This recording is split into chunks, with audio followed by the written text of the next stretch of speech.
The U.S. Senate Committee on Commerce, Science, and Transportation will come to order. Today we have the pleasure of hearing from the Department of Commerce Secretary Gina Raimondo about the department's budget request for fiscal year 2023. So welcome, Madam Secretary. Glad to have you here before the committee again. The committee's commerce statutory duty is to foster, promote, and develop foreign and domestic commerce, and the Secretary has been very busy doing that on many fronts. Today we'll hear about the President's budget request and obviously the various agencies within the Department of Commerce. I'd like to start with NOAA.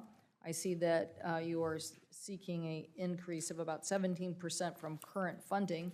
The agency's National Oceanic and Atmospheric Administration has never been more important to families facing the climate burdens and extreme storms, weather, flooding, and drought. So we look forward to NOAA's efforts to help ensure and sustain fisheries in the United States and to invest in innovation that will build strong and resilient coastal communities, something I'm sure you know a lot about as former governor of a coastal state. So we look forward to your work and thoughts on how we make continued investment. I'm looking forward to the department's response and how bipartisan infrastructure funding in these areas can help address salmon decline. And I look forward to hearing any updates from you on the Office of Space and Commerce that resides within NOAA. Our colleagues here are very interested in that. I think Senator Wicker and I sent a letter to you on that issue.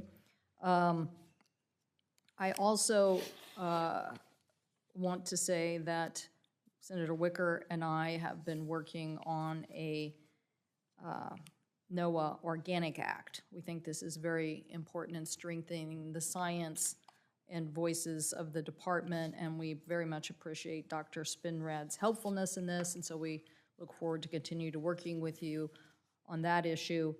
Secretary Raimondo also oversees the National Telecommunications and Information Administration, obviously also seeking an increase. These funds will help NTIA to continue their work on spectrum management, broadband, cybersecurity, and privacy. Also another very important aspect of what our government is facing at this time, cybersecurity, and the impacts of what we saw from Colonial Pipeline makes this investment very necessary. As our airwaves get more crowded and spectrum becomes scarcer, it's critical that NTIA ensure the process of sharing federal spectrum goes smoothly, and that includes working with various federal agencies like NASA and NOAA and FAA, along with the commercial interests. And obviously, broadband funding and equity, I'm sure will be an issue that comes up at today's hearing, given the bipartisan infrastructure investment and how we continue to move forward on deployment. But front and center in our minds in the United States Senate at this moment is how we get to conference on the U.S. Innovation and Competition Act and how we give you the tools to help us be more competitive in this economy of today. Obviously, this committee did good work more than a year ago to help give the department the ability to respond to and prevent and respond to supply chain problems and crises and competition.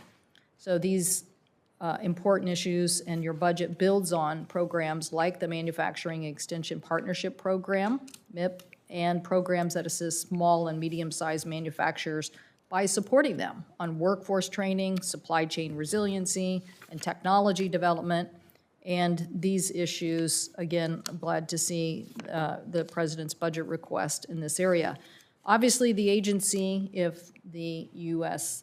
Innovation Competition Act would pass, would receive $52 billion in funding to help us with this chip supply chain shortage and issues. So we'll look forward to asking you questions about that and our competitiveness in this area. We had a hearing before we left for the recess with many of the manufacturers of silicon, of chip manufacturing in the United States, and they told us we didn't have time to wait. So I hope our colleagues will heed that and help us move forward. I think in February you issued a report, Information and Communications Technology Supply Chain, that revealed a lack of supply chain diversity and domestic production. and an underinvestment in our domestic workforce. So look forward to hearing how the budget will help us on that. So the current state of challenges facing us are many. We look forward to hearing your comments on that, and I'll turn it over to my colleague, Senator Wicker, for his opening statement. Thank you, Senator Cantwell. It's great to be back in here. Good to see Secretary Raimondo again. I'm going to put my whole statement in the record and just tell you what my statement was going to say. Appreciate you coming to Mississippi early on. Also, please tell Secretary Graves how much we appreciate his visit. My statement will indicate my support for funding increases for Manufacturing USA program, Manufacturing Extension Partnership, and of course the Minority Business Development Agency, which we intend to utilize quite effectively in Mississippi. The chair is correct that we eagerly await the final passage of USICA. I do believe in the end it will greatly resemble the product that Senator Cantwell and I have worked on. And again, we want to hear today about plans to distribute over $40 billion in broadband build-out, most important to states like mine in the great heartland of America. I also look forward to hearing about Spectrum Coordination Initiative, the Transatlantic Data Privacy Framework. As the chair says, the Office of Space Commerce. And then, if I can take a deep breath and say, no hearing with Commerce would be complete without a mention of Red Snapper. And so I hope the department's request for increased funding to build a fisheries survey that is accurate will proceed. Recreational fishermen are an important part of our economy. They should not be unfairly penalized for inaccurate federal data. And in my state of Mississippi, we've developed a very nifty way, scientific way, of giving an accurate understanding about the recreational harvest, and I look forward to continuing to work with NOAA. Having said that, I ask unanimous consent that my full statement be admitted into the record, and we are absolutely delighted to have this wonderful public servant with us today. Without objection.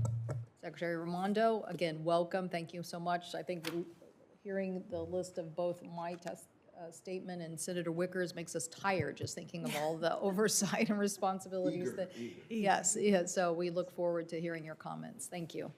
Well, thank you both very much for having me here, and thank you for all of your partnership since I have had this job over the last year. I can't tell you how much I appreciate your support.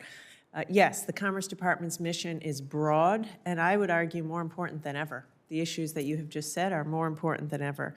So permit me, please, to go through the 6 key areas that we are asking for additional funding, where the President's budget asks for additional funding. All of these investments are focused on the same goal, which is to enhance America's ability to compete. So first, the budget strengthens the nation's supply chains by investing in domestic manufacturing. As Senator Wicker said, it calls for $275 million of an increase in the Manufacturing Extension Program and $97 million for Manufacturing USA, both of which are aimed at strengthening domestic supply chains with a particular focus on small and medium-sized manufacturers to help them improve their competitiveness. The budget also proposes $16.1 million to augment the Commerce Department's data, tools, and expertise to support more secure and diversified supply chains. Secondly, the budget positions us to compete globally, protect our national security, and continue to lead a global coalition united against Russia's aggression. Specifically, it calls for $630 million for ITA to enhance commercial diplomacy and export promotion, and also provides BIS nearly $200 million to apply and enforce export controls and strengthen our efforts to counter new threats from China and Russia.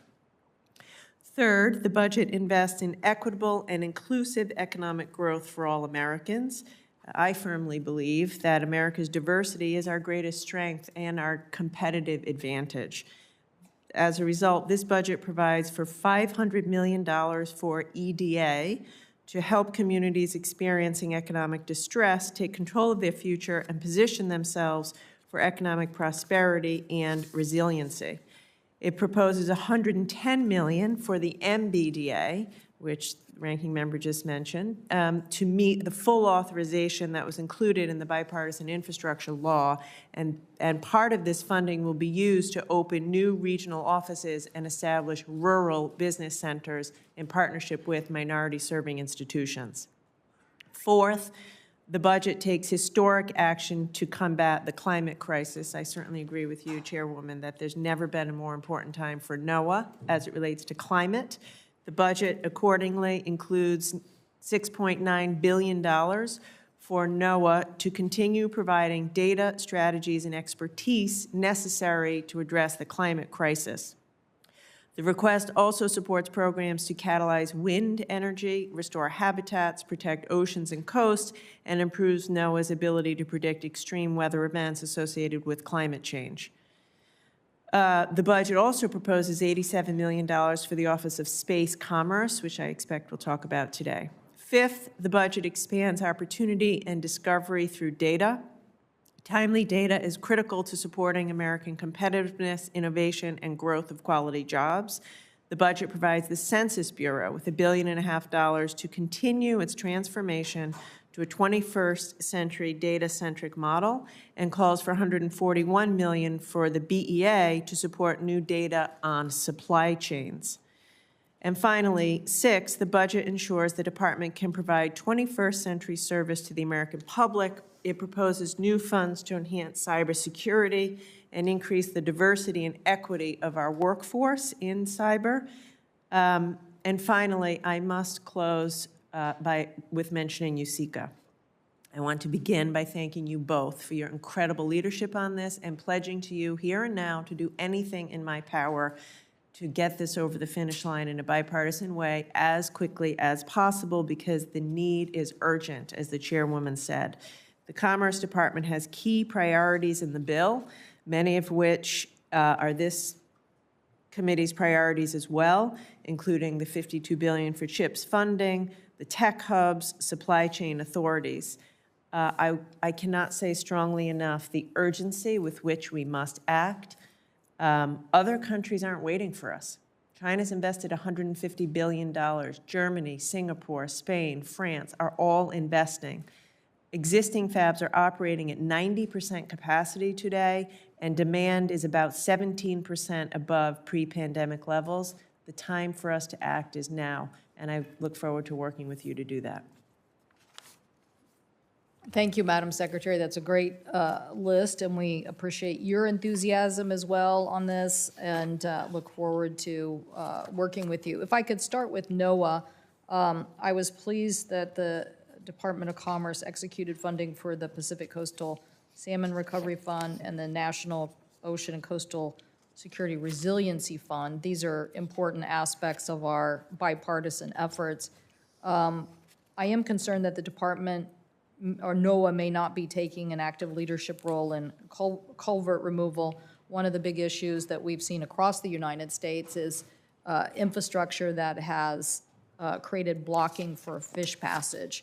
So will you work with the Department of Transportation and NOAA Science to get more aggressive on this program?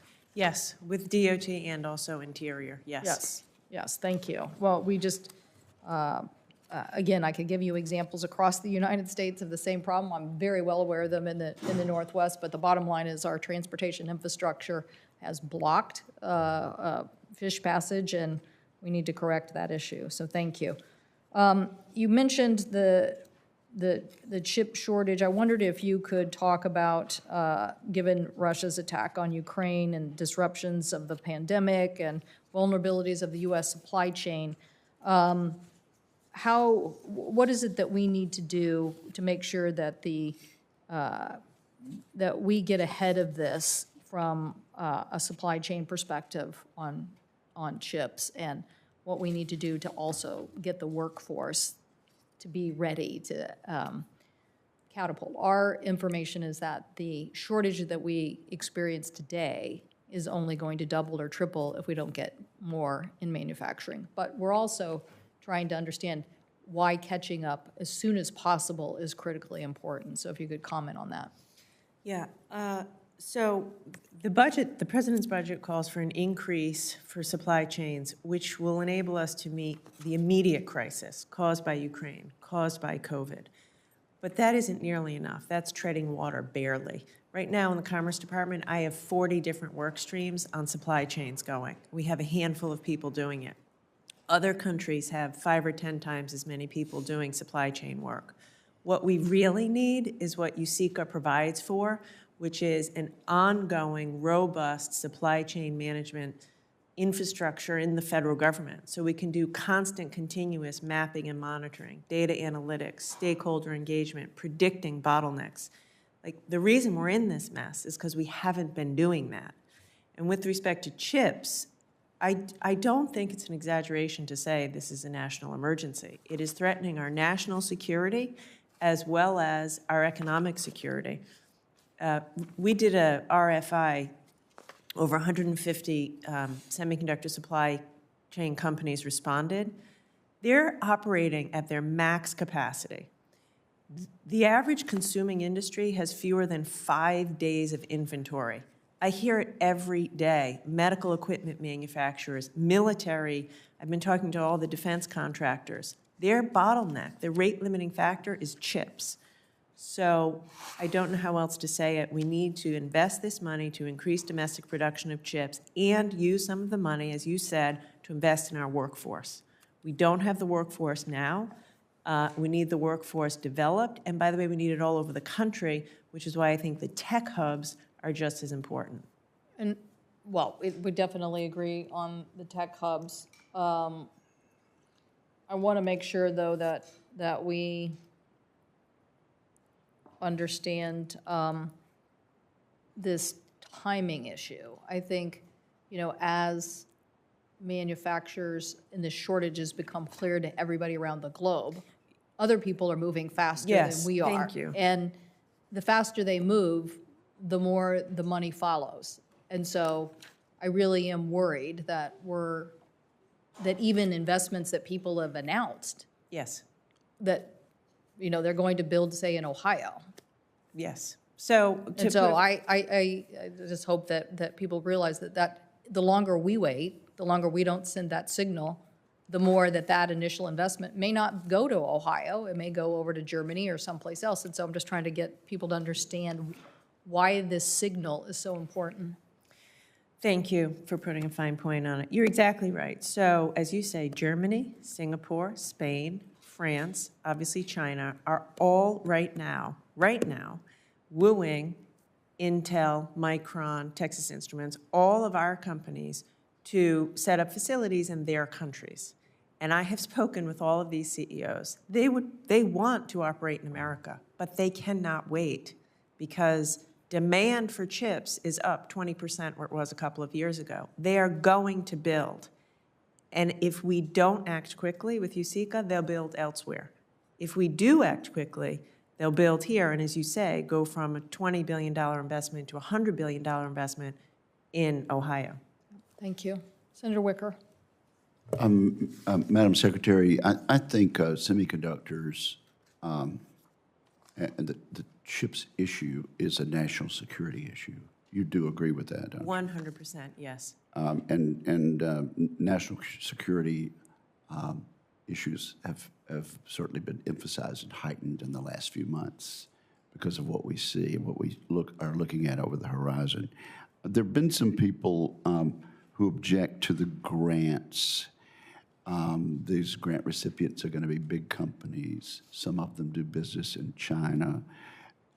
There is a school of thought that this would be better done through trade negotiation policy. So why is it so important to follow the approach that's in the USICA Act? And if you could elaborate on that for a moment or two. Yes. Let me say this. I want you to know and be reassured that my top priority will be protecting taxpayers, and I have a long track record in public service of doing that. There are clawback provisions. If this money were to be used by companies that are violating our export controls, we will claw the money back. There are taxpayer protections in statute and that we will further strengthen in regulation. This money cannot be used to build facilities in China, et cetera. At the end of the day, though, just like the chairwoman and I were talking about, if we don't act, these chip companies they are going to increase their production. And the question... Quickly. Quickly. Yes. And now. I've talked to them all. I talked to them all. By the way, I talked to all the national defense contractors recently who are working overtime on the Ukraine replenishment issue, and their biggest pain point is chips. There's 250 chips or more in every Javelin launching system. Thank you for making that point. So this has to happen. It has to happen now. And if you want these companies, yes, they're big, yes, they're profitable, to expand facilities in America, you must pass the CHIPS Act, USICA, and do it quickly. Let's talk about spectrum management and coordination. There are a lot of agencies that like to get their fingers in this issue. I welcome the spectrum coordination initiative between NTIA and the FCC. Can you comment on how this new initiative will foster more efficient and effective spectrum management policies, and also how this will ensure that NTIA is in fact the voice rather than other agencies for representing the executive branch on spectrum management? Yes, thank you. I'm very excited about this initiative. We launched it in February, and we're also in the process of renegotiating a 20-year-old MOU as between NTIA and the FCC, because as you know, there's a complementary relationship between the FCC and NTIA, and we are in charge of federally owned spectrum. And so we're going to start increasing our presence in the interagency to make sure that we have better coordination with the FCC, but also, frankly, NTIA needs to be elevated in the discussion because we need we need an administration-wide, government-wide spectrum strategy, and we need to kind of do that in coordination, with our partners in government. Very good. And then let me use the last minute and 17 seconds to talk about recreational fishing. NOAA has the Marine Recreational Information Program, MRIP, and it's not very good. Our state of Mississippi has developed the Tails and Scales, and it is known to be the strongest survey of red snapper fishing in the country. We'd like for NOAA to uphold the state data as the best available science. And as a matter of fact, Texas has never participated in MRIP, and they're allowed to proceed in their own way. Louisiana has stopped participating in MRIP. The West Coast uses only state data, and on top of that, NOAA helps them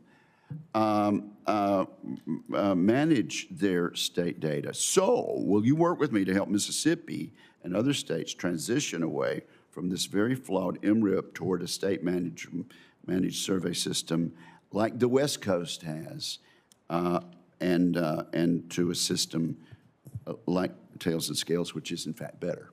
It's a leading question. Yeah. I shouldn't laugh. The answer is yes, and I know how important this is to you and your state. I've enjoyed visiting your state. I have a bit of good news, which is that NOAA is going to be releasing a proposed rule soon, which is going to increase the catch limits for 2023, and we have an initiative underway right now to do a better job of reconciling the state with the federal surveys. I know we have room to go, but I think we've made progress since I've been here, and we'll stay on it. Perhaps a step in the right direction. Thank you. Thank you. Further to go. Thank you. Well, Further to go. Fair I enough. definitely proposed as part of Build Back Better a major investment in stock assessment, because you can't do any management if you don't have the stock assessment. So we'll keep working on I'm with this. you. Senator Klobuchar joining us online. Thank you. Thank you.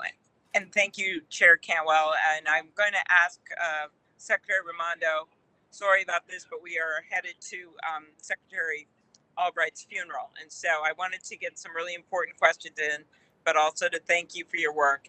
And I think to make it easier, I'll just ask my questions so you don't have to keep hearing me go back and forth here. And then you can answer. So my first question is about the American Innovation and Choice Online Act. As you know, I chair the Antitrust Subcommittee. We're really excited about the progress that Senator Grassley and I are making with this bipartisan bill to promote innovation. And I'd love to hear your views about that. We know how important tech is to our economy, and we also want to make sure there's strong competition going on and that we don't unfairly discriminate against certain businesses, and we make sure that everyone gets a fair shake on these platforms. My second question is just a quick update on tourism, something near and dear to our hearts. Roy Blunt is on this bus with me. I know he would be asking the same question.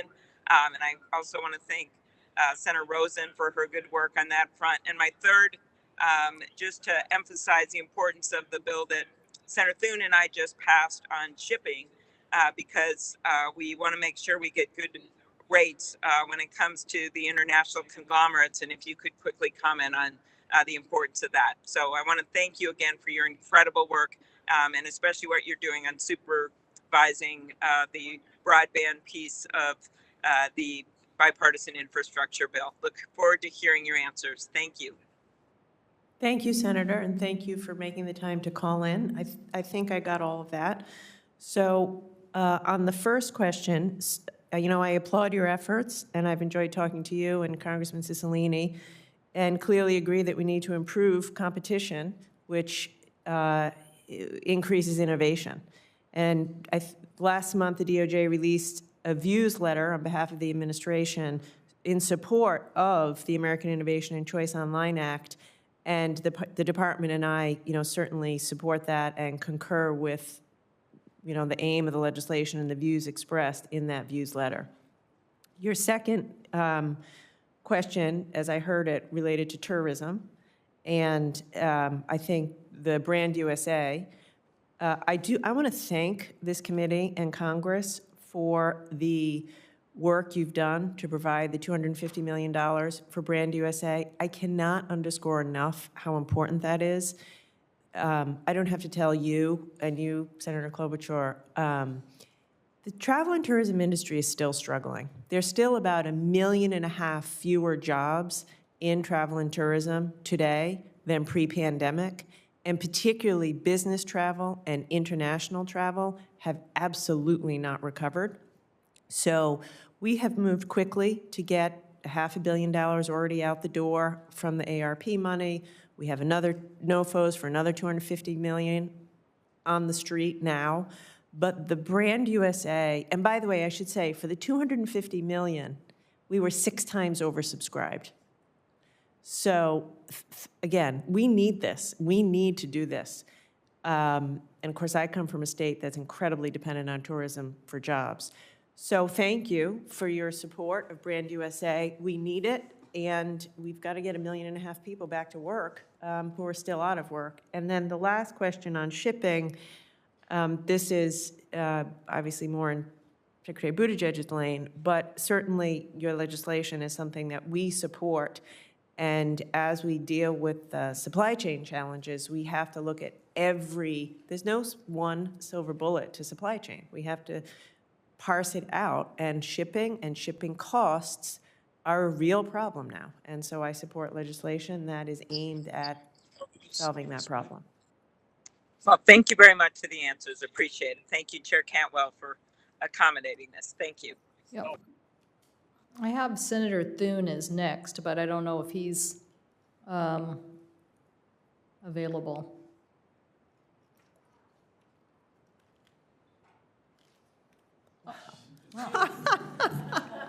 Well, Well, maybe he's available. There's no telling where he is.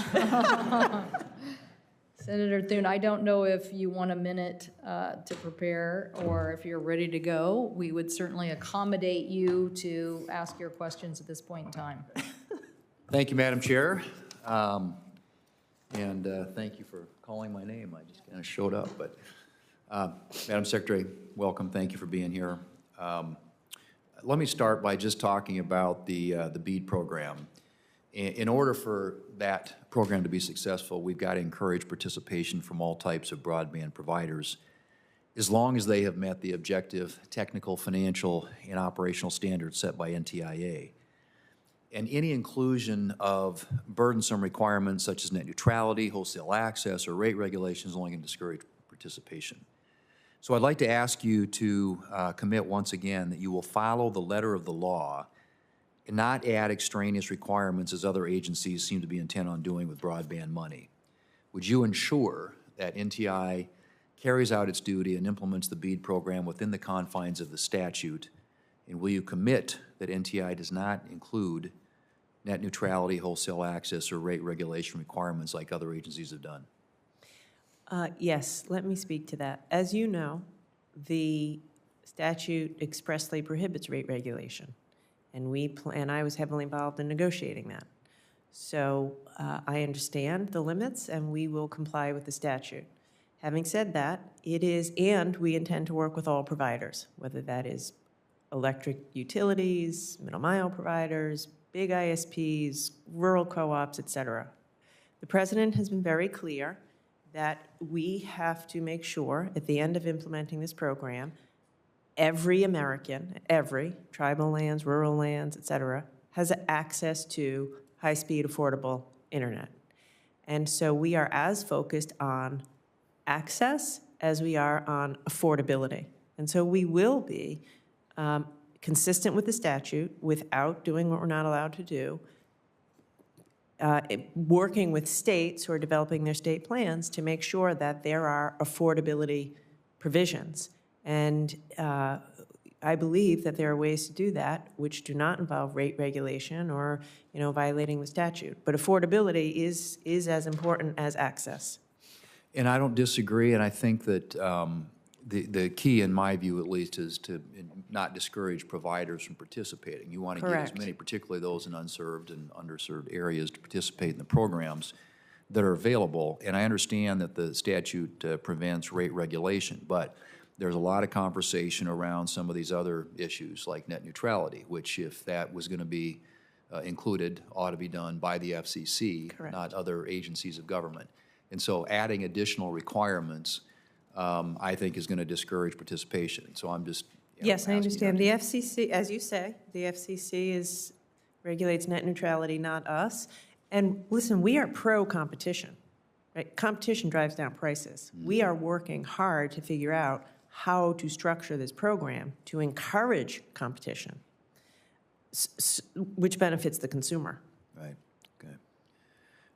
As you know, 5G connectivities will require hundreds of thousands of small cells and other equipment, and deploying this infrastructure can be unnecessarily burdensome and lengthy, with multiple series of approvals required that lack certainty with respect to if and when a governmental entity will grant approval.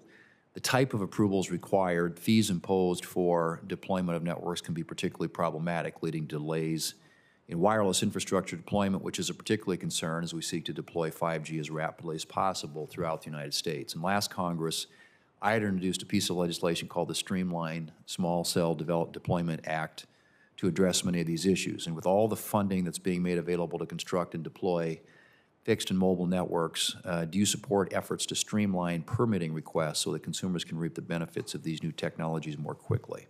Yes, yes. I will say this, and I have firsthand experience with this as governor. A lot of the regulations and permitting requirements which will slow down broadband deployment are at the state and local level.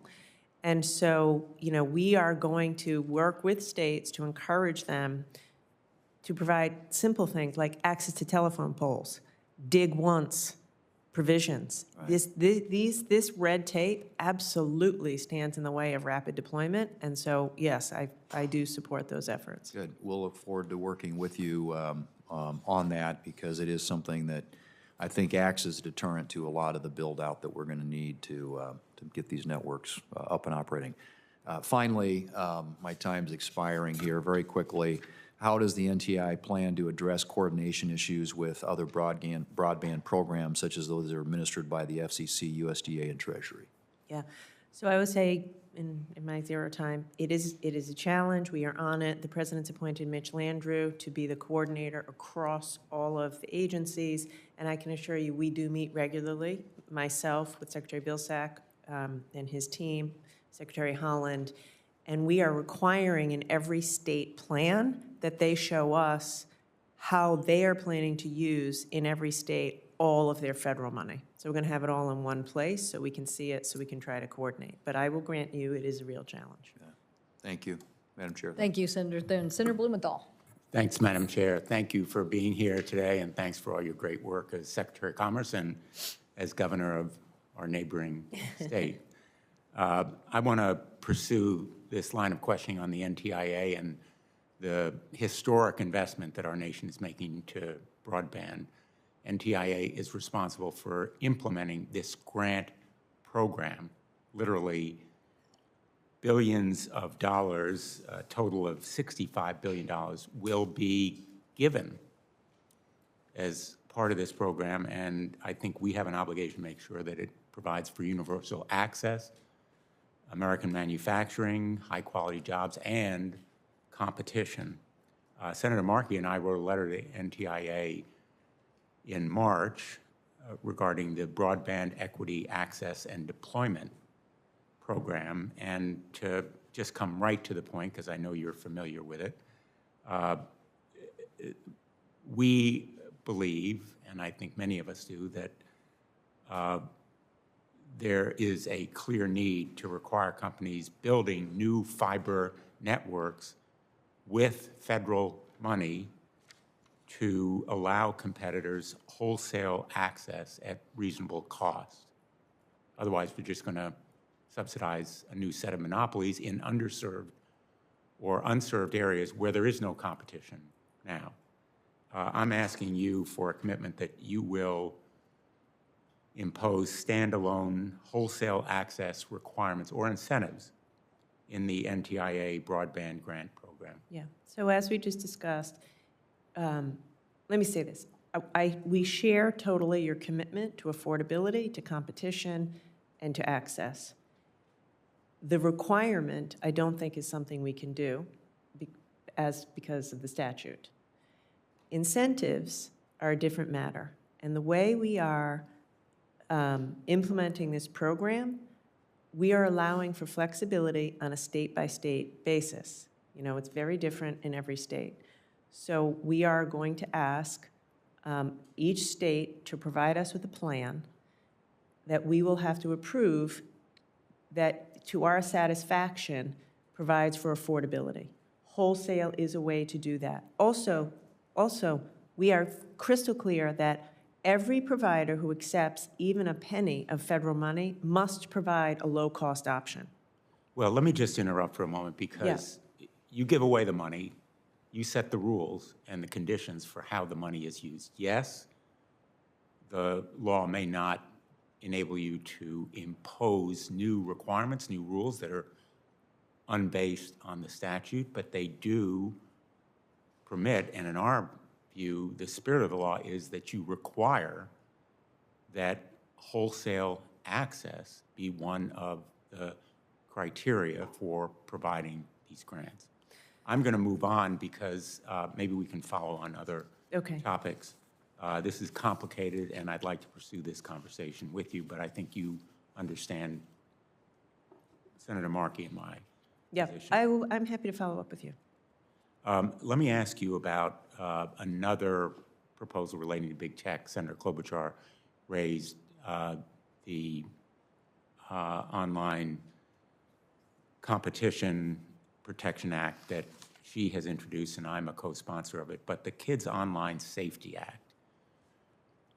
really is the result of 5 hearings. The Subcommittee on Consumer Protection, which I chair, held those hearings, and we have bipartisan support for a measure that would give parents the tools and the means they need to protect their children from the toxic content driven by black box algorithms to them. I can give you more about the Kids Online Safety Act. I believe you're familiar with it. Will you support it? Yes, 100%. I would like to answer this first as a mother of 2 teenagers. I think this is long overdue legislation. The goals of your legislation are laudable, and as a Commerce Secretary, I feel equally strongly about it. It's long overdue. We see the corrosive effects. So yes, I'll help you in any way. Also, in President Biden's unity agenda, he's very focused on mental health and increasing mental health services, particularly to young people. Much of the reason we have that need is because we have not done a good enough job regulating the content online, particularly as it relates to our kids. So I applaud you for the initiative. Thank you. My time has expired, but if we have a second round, I'd like to ask you about efforts by the Department of Commerce to crack down on Russia's use of our technology. The Commerce Department has a very important role in export controls. I know you're working hard on it, and I hope that at some point during your testimony this morning, you'll update us on the very important work that your department is doing on export controls to deprive Russia of the technology that it can use on the battlefield and internally to promote its aggression. Thank you. Thank you. Is Senator Scott available? I have him joining us remotely. If not, Senator Blackburn. Thank you, Madam Chairman. And Madam Secretary, thank you for your time today. I want to thank you also. You just made some kind comments and supportive comments of the Kids Online Safety Act that I've worked on with Senator Blumenthal. So we thank you for that. I have another tech area I want to go to.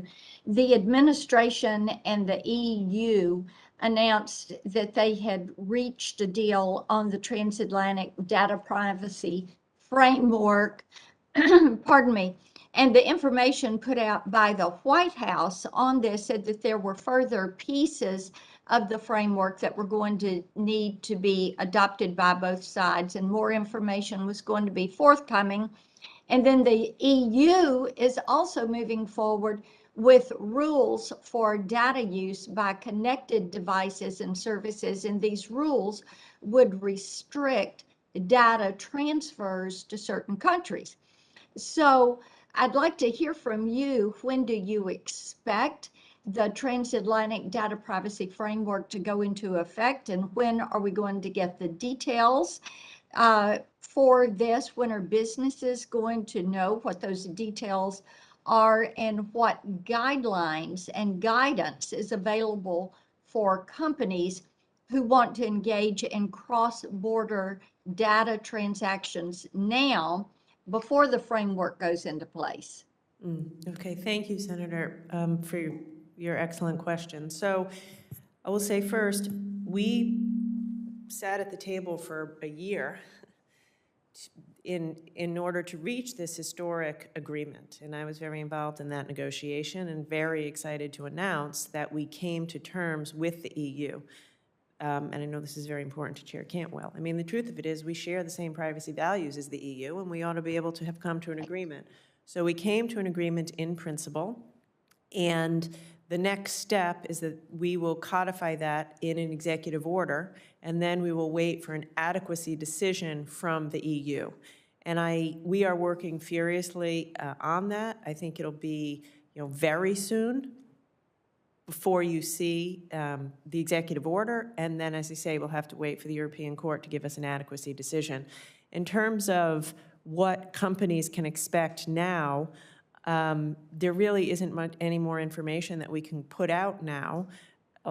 other than to say that for companies, many of whom I've heard from, especially small companies, they are breathing a sigh of relief to know that we will have a framework which will be, a measure of certainty for all of these companies. So the next step is an EO, which I expect will be forthcoming very soon. Okay, thank you for that. Let me move on to the Mobile Now Act and that implementation.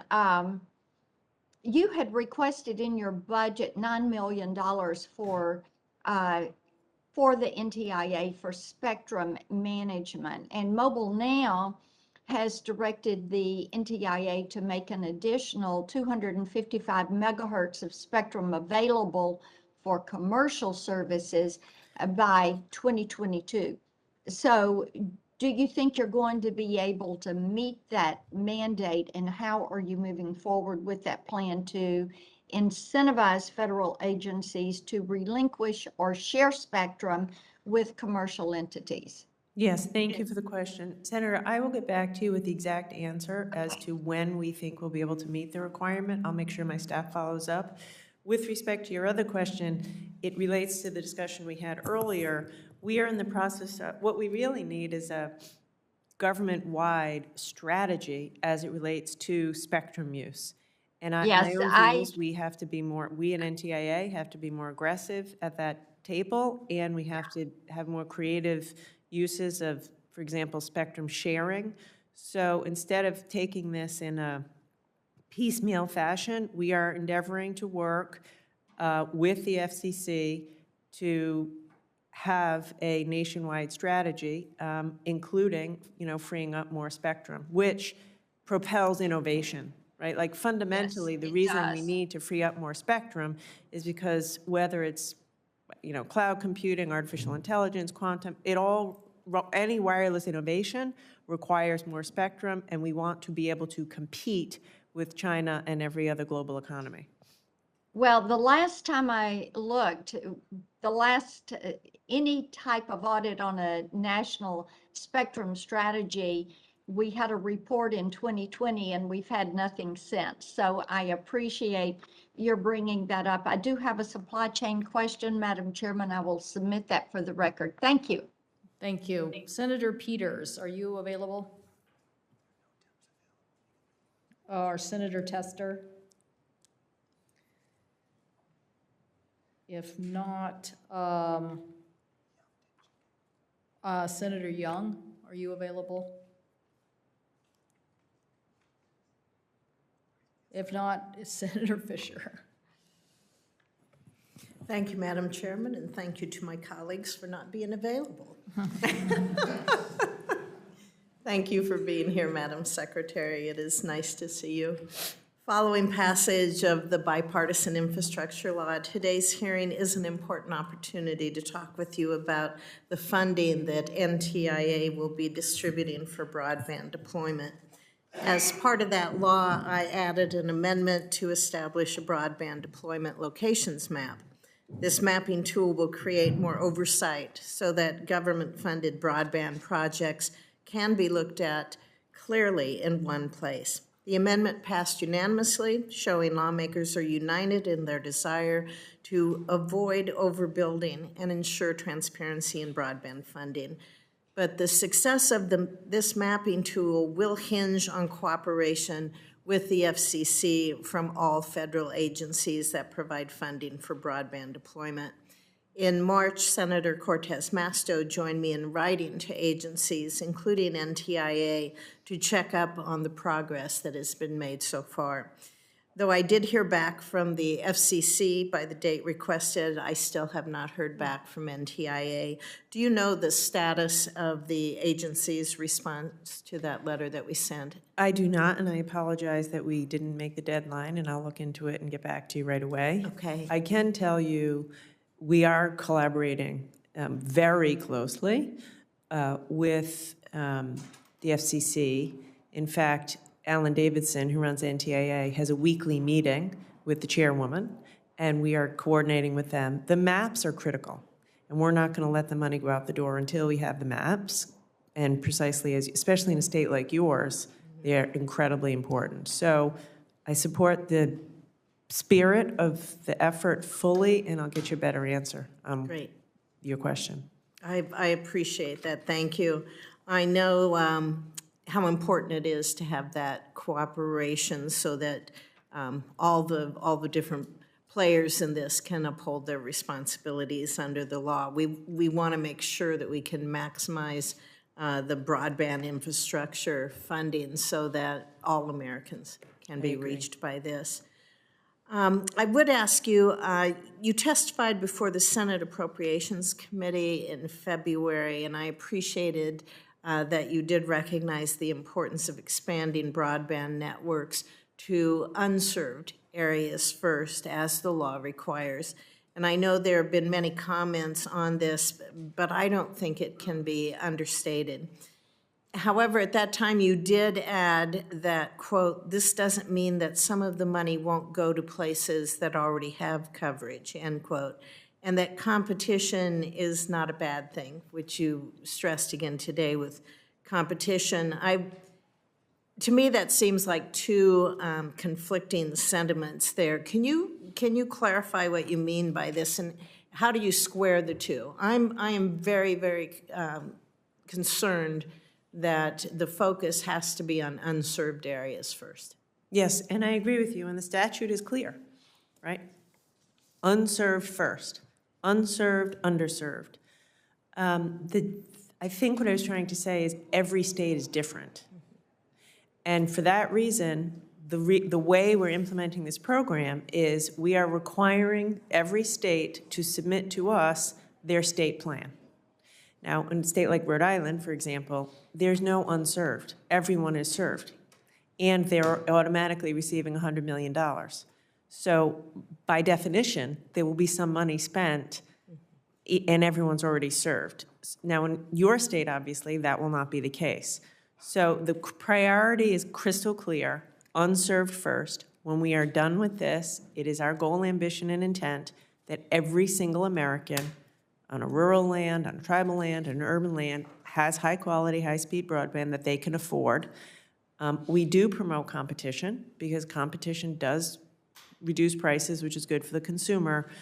But I don't know how else to say it. I mean, we're not going to overbuild. We don't want to overbuild. But what I've learned in the past year especially is you cannot overestimate the differences in every community. And so to account for that, we're going to work very closely with governors and states. And I guess I can just assure you that in your state, at the end of this, everyone unserved will be served. Can you refresh my memory? Will you be reviewing every state plan? Is it required that the department has to approve every state plan? How does that work with it? Yes, yes. So the way it works is we're hoping to get the NOFO out May 16th. Okay. We're working hard towards that. That will go out. Every state then has to give us their intention to participate. Once we get that letter, we send them a planning grant. Then they use that planning grant to do a state plan. They're not going to get any more money until we approve of the plan. And there'll be an aggressive back and forth using the maps, pushing on affordability, et cetera. And then we will approve the plan to make sure everyone is served, and then the money will flow. Great. Thank you very much. Thank you, Madam Chair.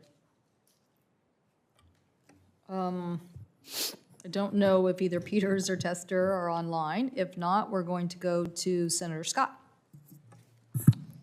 Good. Anybody's on? Okay. Chair Cantwell, I want to thank you for hosting this important hearing today. I've been called on the Secretary of Commerce to come testify since last fall. So I think I've been pretty disappointed that we haven't heard answers from the American people on President Biden's disastrous policies that have caused a severely crippling supply chain crisis, and it's really hurt people with inflation, which, as you know, hurts the poorest families. So 6 months of silence, I think, doesn't make sense. I don't understand why the Secretary of Commerce wouldn't want to come here and talk about this, but let's look at the numbers. The last time you testified was January of last year, I think it was. 16 months ago, inflation was 1.4%. Today, inflation has increased fivefold to 8.5%, a 40-year high. it doesn't appear to be any sign of slowing down or any plans for the Biden administration to fix anything, and I haven't seen any fixes. Every day, American families are seeing the crisis when they go buy anything they want to buy. In my state, families are worried about putting food on the table. One, the price of food. Two, get the food. Make sure they can get their pharmaceuticals, and make sure companies have the products they need to be able to survive in their business at a price that they can afford to sell. I've heard from business leaders all across my state about the impacts of the supply chain inflation is having on their business, and many businesses have had to close. So as Secretary of Commerce, you play a leading role in dealing with the supply chain and with inflation. As far as I can tell, I haven't seen a plan that's come out of the Commerce Department of how you're going to deal with this either supply chain crisis or the unbelievable inflation we're seeing now. I think about when I was governor of Florida, we had hurricanes. You were the governor. When you have a problem, you have to get everybody together and you have to solve it. And I just haven't seen that out of the either Commerce or Homeland Security. There was a report in February that there was a supply chain report come out of Commerce and DHS, and it had a lot of things about spending more money. I've never seen that spending more money ever reduced inflation. So I guess here's my questions. What tangible action are you taking right now that's going to reduce inflation, which is caused by supply chain crisis? When will we start seeing a reduction in the inflation? And three, we've watched what's happened with Ukraine, with Russia, where Americans are saying we can't do business with Russia anymore. Is the Commerce Department ready to focus on decoupling from China when China invades Taiwan? But thank you for being here. Well, thank you, Senator, for your questions, and it's my pleasure to be here today, and of course, I'm always available to you anytime. Look, we recognize that inflation is a challenge, and Americans are seeing it every day, and that's exactly why the President and our administration is doing everything we possibly can to do that. This administration clearly did not cause the inflation. The inflation was caused by incredible demand post-COVID, supply chain disruptions from COVID, and Putin's war exacerbating it all. And actually, if you look at Europe, they're seeing similar, if not higher inflation, but much slower economic growth. In this administration, our job growth is unprecedented. So to your point, what are we doing? What am I doing? I'm primarily focused on the chip crisis. You know, chips, semiconductor chips are in everything. And we are, I've used the Defense Production Act to do a survey of all data from over 150 chip companies. Our convenings with chip companies have led to partnerships. For example, Global Foundries has partnered with Ford and GM to reduce that problem. We've set up an early alert system so that if there's a semiconductor packaging factory that goes down in Malaysia, they can let the Commerce Department know. Commerce set that up and runs that. I stood up a supply chain task force, which has 20-plus leaders in industry. I mean, supply chains are run by the private sector. So what we're doing is increasing transparency to work with them. Yeah, go ahead. When will inflation start going down? Well, that would be a question for Chairman Powell. As you know, the Fed handles monetary policy and has the biggest tools around that. And he has indicated he's going to start to take action. So I think, soon, this year. So you don't think government spending has anything to do with inflation? And permitting and regulatory environment has anything to do with inflation? It's all what the Federal Reserve does? The Federal Reserve and its monetary policy by far has a bigger impact on inflation. Certainly government spending has an effect on that, but the government spending that we are doing and that you participated in with the infrastructure bill, for example, is investment. It's productivity enhancing investment, which I don't believe meaningfully increases inflation. Thank you, Chair. Thank you. Senator Markey. Thank you, Madam Chair. Great job, Madam Secretary. Morning. The National Oceanic and Atmospheric Administration's National Integrated Heat Health Information System provides life-saving guidance and research to protect communities from extreme heat, which has recently killed more Americans than extreme weather events like hurricanes and floods. We know that extreme heat will only get worse as the planet continues to warm from human-caused climate change. My Preventing Heat, Illness, and Deaths Act would support the great work already happening to address the problem. Congress should pass my bill and increase funding for extreme heat research and mitigation. Just $2 million a year in additional funding could protect hundreds of thousands more Americans from the life-threatening risk of extreme heat. Secretary Raimondo, do you support increased funding for extreme heat research and prevention, which could turn up the temperature on our work to save lives by turning down the temperature in our communities? I do, and I do know that this is a priority for NOAA, and we are working in the interagency on this issue. Okay, thank you. In his State of the Union address, President Biden called for a ban on targeted ads to kids.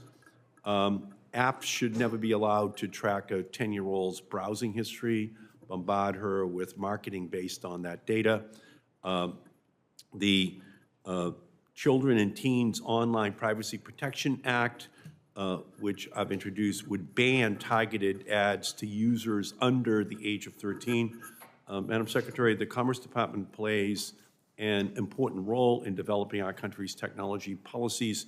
Do you agree that Congress should heed President Biden's call and pass my bill to ban targeted ads to children? Yes, I do. As I said, we support fully the administration, the goals of your bill. And as I said earlier, as a mother of 2 teenagers, I see it every day. It's real, it's destructive, and we have to do more. It's also why the president, in his unity agenda, is calling for increased funding for mental health and make sure that kids can access that. Yeah, but what I'm becoming increasingly concerned about is that we're just falling further and further behind the European Union in terms of its response to the impact which the internet, social media have upon the children in our country. And increasingly, we just have second-rate protections for the children in our country, and it's just a further example of how the Europeans look at it in its totality. Yes, the internet provides enormous economic opportunities on the one hand, but on the other hand, there is a Dickensian negative impact that it simultaneously is having, especially on the children in our country.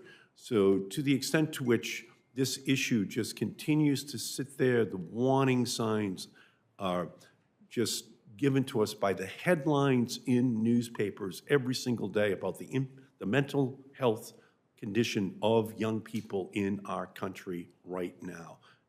Could you talk a little bit about that and the interrelationship between social media and the mental health of the children in our country and why more protections are needed? Well, as you say, I am not an expert in this, I should clarify, but as you say, the data is clear that mental illness and anxiety and depression among teens is through the roof. I should say parenthetically, I saw this as governor. I began a mental health effort in Rhode Island called It's Okay Not to Be Okay to try to eliminate the stigma. And it's clear that social media is related to that. So as I said earlier, I support the goals of your bill. I welcome an opportunity to work with you on this, Senator, because I do agree with you that more needs to be done to protect our kids. Thank you. And the NTIA got $48 billion for broadband. And I just think it's just such an important opportunity to use that funding in order to promote affordability, promote competition, and to ensure that the internet is free and open. And I know you're doing a great job on this, but the faster we move it, I think, is the better off our country is going to be. I understand. As you say, we're working like crazy on this. The big component, which is called the BEAD program, we hope to have the notice of funding opportunity out May 16th. And I very much look forward to working with you and your governor to get this done in your state. Great, thank you. Thank you. Senator Capito. Thank you, Madam Chair. Thank you for being here with us, Madam Secretary. Really appreciate it. You know my great interest on the broadband deployment. We've talked about this several times. So just kind of quick questions. I heard you mention May 16th. You had testified before that that's going to be the day that you're going to be soliciting or beginning to solicit state plans. Is that still? Yes, that's the plan. We are charging towards that date. Okay. You had also mentioned in previous testimony that each state is going to have a representative from NTIA that's going to help them move. How are you doing on that? Have you appointed those? Are you still sticking with that original plan? Yes, we're still sticking with that original plan. The way I want to run this is that every state has a person they can call. So Right. if there's any issue in West Virginia, you call such and such. Right. So we haven't yet recruited everyone. We're in the process. We are aggressively hiring. We're more than halfway there, I can tell you, and we're like onboarding people every day. Well, we're anxious for that, as you can imagine. We have talked too about the different conflicts between FCC, RDOF, USDA, Reconnect, some ARC programs, and then NTIA programs. We're running into a bit of an issue with this on the coordination factor. Can you go through an RDOF region if you're connecting two different, say, counties?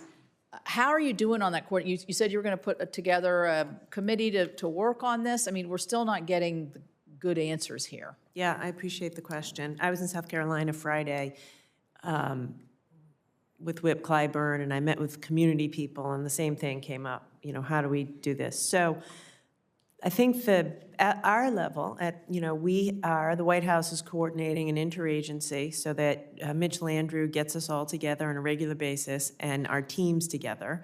But the truth of it is, I think the most impactful thing is that every state, when they put together their state plan, we're requiring them to detail in their state plan how they're going to use all of their federal money. So, for example, in the West Virginia state plan, they're going to have to show us on paper how they plan to use RDOF, how they plan to use USDA, how they plan to use tribal, and we're hoping that by putting it all in one place, it will enable us to better coordinate. Yeah, so here's the problem. I know RDOF's not your problem, but, RDOF's got a 5-year window, so if the whole program shows out that everybody's going to be deployed from that program, which we know is not going to happen, we know at some point the providers are going to send the money back, they couldn't do it or pay the fine or whatever, we're going to be 5 years down the road and realize, we should have worked better together. I would like to see, I would hope that you would have a carve-out for the broadband deployment area and not have this just be a general coordinating committee, because if you're trying to coordinate absolutely, transportation, water, and all this, and it's never going to get down to the detail it needs to. So I highly, this is a big issue, and we're luckily and unluckily, we're eligible for a lot of funding because we still have a lot of unserved and underserved. But you can see if the conflicts come in, at the end of it, we don't want to say, wow, we're still not there yet. So anything we can do on that to work with you, we have a lot of good data. We would like to do that. Thank you. Inflation of prices, what kind of impact is that going to have on the ability to deploy? What are you seeing there? Because I'm hearing this everywhere. Yes, by the way, on the first thing, I should have clarified, these are broadband-specific meetings that we have, just broadband. Secondly, listen, I agree with you. It's among the greatest challenges of this, and I think there's no one answer. It's constant, obsessive communication, collaboration, and working with the team. So I'll follow up with you. We need to increase domestic supply. Like the bottom, and I am working with domestic producers of fiber and cable. We need to increase domestic supply. That is the way. To get the price down. Yes, exactly. Yeah, sorry, right. The demand. Listen, this is economics 101. Because we're spending all this money for broadband deployment, demand is going to be higher for all of this equipment, and so we need to increase supply. And there are Buy American provisions in the statute. So I am working very aggressively with. There's only one. Corning is the one producer in the U.S., And we're meeting with them and with the ISPs to try to use the occasion of this increased demand to get them to increase domestic supply so we create jobs and prices don't go up. Well, the good news for us on Corning is they have a great legacy in the state of West Virginia where they were in the glassmaking business. So we will follow up with Maybe them. you get more jobs out of this That- and lower prices. That would be good. I do have a question on EDA, but I'll submit that for the record, and thank you. Thank you, Senator Capito. Senator Tester. Yeah, thank you, Madam Chair, and I want to thank Secretary Raimondo for being here today. Look, the pandemic has shown us that internet access is essential to everyday life. Internet connectivity has always been a major challenge in rural states like Montana. According to many of the surveys that are out there and the reports, Montana is consistently dead last or almost dead last out of the 50 states in terms of internet service. Hundreds of thousands of Montanans still lack reliable and affordable access to the internet in the year of 2022. As you are well aware, the bipartisan infrastructure package that I led with my colleagues is bringing about $65 billion to states to close the digital divide. This infrastructure package tasks NTIA with distributing the majority of that funding, nearly $50 billion in broadband grants to states so that they can finally meet internet access in unserved areas like rural and frontier communities. We are literally at a pivotal moment in time. We need to get this right.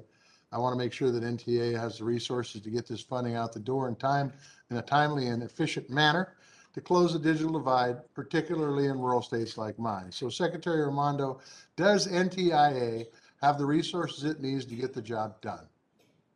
Yes, I believe we do. Thank you for your leadership in passing the bipartisan infrastructure law.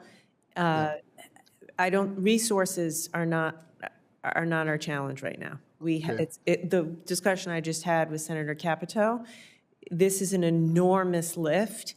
It's a coordination lift. What I can use from members of Congress is like information from the ground. Work with us, work with your governor, help us to coordinate this on the ground so that we are effective. So can you tell me how NTIA is ramping up? How is the agency staffing up, structuring its teams to effectively engage with what you said, each state with tailored assistance? Yeah, thank you. So we're in the process of hiring over 100 people. We have already onboarded dozens of people. We are planning to have a core team kind of at headquarters to do outreach, which is a huge piece of this, the outreach and stakeholder engagement. I think this is going to rise and fall based upon the quality of our stakeholder engagement. So we have a lot of people doing that. We plan to have a single point person for every state so that we can, have that coordination. We're also adding technical expertise. If we're going to go toe-to-toe with providers and protect taxpayers, we need the best and the brightest who know telecom and broadband. So we're hiring technical expertise, we're hiring lawyers. And like I said, when it's all said and done, we're going to have to take on well over 100 people to get this done. Okay, so each state will have a point person. Will they be located in that state or somewhere else? Not that that's important if they have good broadband service. Most of them will not be in DC. They'll either be in your state or in that region. Okay, and when do you anticipate they will be available for the states to contact? I'll get back to you on when your region's person will be there, but these people are coming on a rolling basis. And right now, we're all hands on deck to get the NOFO out on May 16th. And then over the summer, we're going to start to increase, the pace that we onboard these people. Okay, so what about Indian country? How are you're going to depend upon the state to do the outreach there, or are you guys going to have a special person for the Native Americans? Yeah, thank you for asking that question. We have a whole team for tribal outreach. We did a consultation in January. I should say this is very important. We have a whole team to do technical assistance for the tribes. And we've learned that they're going to require a great deal of technical assistance. So for example, in the first tribal monies that we put out, 73% of the submissions required our technical assistants to do some kind of curing. So we're not saying no to the tribes if their applications aren't up to snuff. We're working with them, with technical assistance, to improve the quality of their application so that we can get the money out the door. Granted, it takes a little longer, but we've stood up a team here and regionally just to work with the tribes so we can provide them the assistance they need, especially the ones that are smaller and don't have the resources. We are deadly serious about making sure everyone who lives on tribal land has access to broadband at the end of our work. I appreciate that. The consultation was done via Zoom, I would assume? Yes. And what kind of participation did you have? Do you know offhand? I will get back to you. I don't know the exact number. I know we were overwhelmed with the response. I participated. We had a huge response. I should say all of our consultations or our stakeholder outreach, we're routinely, in one of them we had over 1,000 people participate, and one of them 700 people. I'll get you the exact number on the tribal, but I know it was robust. That's really not important. What's important is that you did have a broad representation of large land-based tribes, gaming tribes, other tribes that are in there. That I can assure you, yes. Okay, good. Just the last thing is the timelines for getting this money out the door. Have you set any timelines for that? Well, like I said, we want to, the NOFA will be on the street May 16th. Every state then has to give us a letter of intent, their intention to participate. We will very quickly, within 30 days, get them planning money out the door. And then, honestly, it depends on the FCC maps and how quickly we have them before we can get the rest of the money out the door. Thank you. I really appreciate your work. I appreciate your common sense attitude and work ethic. And I know that you're going to be also making sure that there's adequate oversight on these monies to make sure that we're getting the bang for the buck. Thank you, Madam Chair, and thank you, Secretary Raimondo. Thank you. I don't know if Senator Young is available. I know Senator Lee was here. I don't know if he's available remotely. If not, we'll go to Senator Rosen. Thank you, Chair Cantwell. Ranking Member Wicker is not here, but thank him as well. Secretary Raimondo, thank you for being here today. I'm so glad you've been traveling, as I hear you saying that, setting up, talking to folks about increasing our domestic supply chain and working on manufacturing and all these roundtables. And I hope you plan to come to Nevada, because if you would come to Nevada and listen to what we're concerned about, this is what we would tell you, that the solar industry is incredibly important to my home state of Nevada, where we have the most solar jobs per capita in the entire country. I'm extremely disappointed with the administration's extension of Section 201 tariffs on imported solar products, and I also have very serious concerns with the Commerce Department's recent decision to initiate an investigation into solar panel imports. Already, as a result of Commerce decision, industry surveys indicate over 80% of U.S. solar companies report being notified of canceled or delayed panel supply. Without a reliable and cost-effective source of panels, and I can tell you this is hitting New Mexico here, I have Senator Lujan next to me, without a reliable source, existing and proposed solar projects could come to a halt. This will jeopardize tens of thousands of good-paying American solar jobs, could raise energy prices for consumers, and also undermines the administration's clean energy climate goals. So, Secretary Raimondo, I understand your department has until August 29th to make a preliminary determination on this inquiry. However, the investigation is already negatively impacting U.S. solar companies, and the longer the situation persists, the more severe the damage will be. Will you consider making an expedited preliminary determination in this matter? Yeah. Thank you for your question, Senator. You and I have talked about this. I share your concern. We haven't talked about this. But. Well, the issue generally, the issue generally, and you've expressed your concern to me about how important these solar jobs are. And of course, the administration is fully supportive of enhancing the solar industry and doing whatever we can to meet climate I have limited time. Will you commit to making a preliminary, an expedited preliminary determination? Here's what I will commit to. We're required by statute, my hands are very tied here. I'm required by statute to investigate a claim that companies operating in other countries are trying to circumvent the duties. And I'm required by statute to have a fulsome investigation.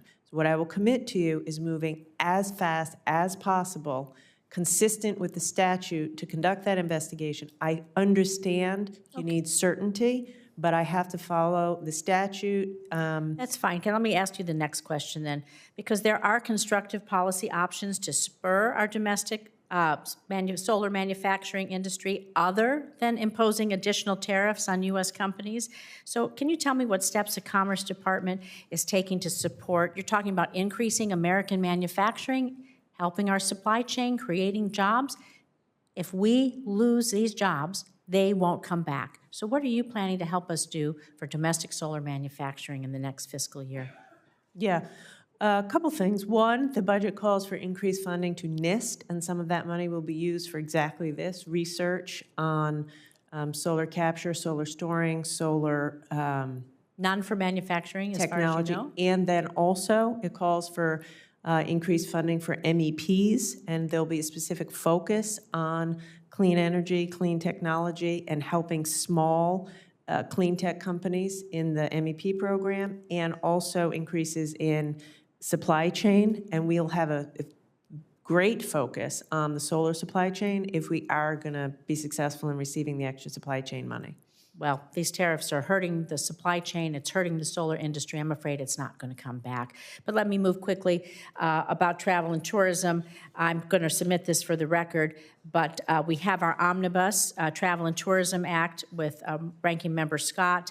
And I just thought if you had a few moments, you might talk about the importance of a coordinated whole-of-government approach to improving our global competitiveness for tourism domestically.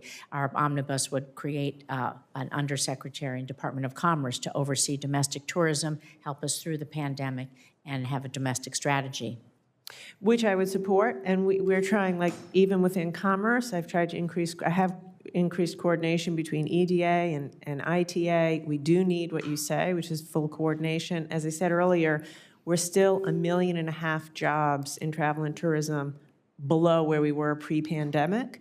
We have not fully recovered. You see that in your state. So, yes, I would fully support that. Thank you. I appreciate it. My time is up, Madam Chair. Thank you. I've called, but I'm not going to keep calling out other people unless I see them on the screen. So Senator Cruz would be next, followed by Senator Lujan. Thank you, Madam Chair. Madam Secretary, welcome. Morning. For a long time, I've been very concerned about the Biden administration's foreign policy. Foreign policy that consistently alienates our friends and shows weakness and appeasement to our enemies. Now, the Commerce Department, typically your mandate does not focus primarily on foreign policy. But I will say recently that has been less the case. If you look at China, and your confirmation hearing focused quite a bit on your willingness to stand up to Communist China and on the repeated decisions from the Biden administration to show weakness to Communist China. The eyes of the world are on Taiwan. Under this administration, Vladimir Putin has invaded Ukraine. He's done so in significant part because of, I believe, this administration's weakness on foreign policy. And Xi in China is watching very carefully and quite openly contemplating invading Taiwan. So I was deeply concerned when the Commerce Department put out a press release that referred to Taipei as Chinese Taipei. Now, that is not a mild oversight. That is not a typo. That is not a mistake. Chinese Taipei is a term of propaganda pushed aggressively by the Chinese Communist Party because they insist Taiwan is not a country. Taiwan is not a separate entity. It is instead part of communist China. And for the Commerce Department to embrace the Chinese Communist government's language about Taiwan, to put it in a formal press release, it both undermines our ally Taiwan and it emboldens communist China. So my question is, why would the Commerce Department refer to Taipei as Chinese Taipei? Yes, thank you, Senator, for your question. And by the way, the administration, including I, are clear-eyed about the threats China poses to us, and I've been very strong in my tenure as it relates to China. Taiwan signed the declaration. Their signatory line was as Chinese Taipei. So this reflects no change in policy. It's how they chose to sign the declaration, and that's why it appeared that way in the press release. All right, let's turn to a different example. It's not just Taiwan that this administration undermines. It is our allies across the globe. When you turn to Israel, on April 16th, 2022, Vice President Kamala Harris held a Passover Seder at the Vice President's residence. They served kosher wine from the Sagat winery located in Samaria near Jerusalem. This was apparently a huge scandal among the Biden administration's radical leftist base, which loudly and immediately complained. So the administration ran to Twitter, and a senior advisor to the vice president posted this: "The wine served at the Seder was in no way intended to be an expression of policy." Now, that's a pretty big deal. The issue of labeling Israeli goods and what goods are made in areas of Israel goes back decades, goes to the core of Israel's sovereignty over its territories. The Obama administration reissued a labeling order to prevent goods made in Judea and Samaria from being labeled as Israeli. So my question is simple. The vice president's staff said serving wine from an Israeli winery located in Samaria was in no way intended to be an expression of policy. Jurisdiction for this is within the Commerce Department. What is the administration's policy with regards to the labeling and the import of goods from Israel and its territories?